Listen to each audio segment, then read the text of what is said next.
Deprendióme los secretos del arte culinario.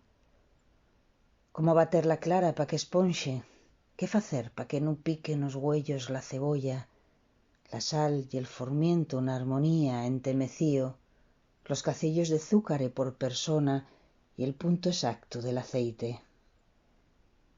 Esa foi la so herencia. Pesos, medidas, proporciones, tiempos de cocción, trucos y recetes de cocina. Non falamos mucho más, ella y yo, todos esos años nos que tuvimos xuntes. Si esperaba otra cosa, nada hubo. Ninguna señal de aprobación o siquiera de reproche. La nuestra fue, como tantes, una historia de silencios. Todas las palabras non diches quedaren allí, referviendo a fuego lento.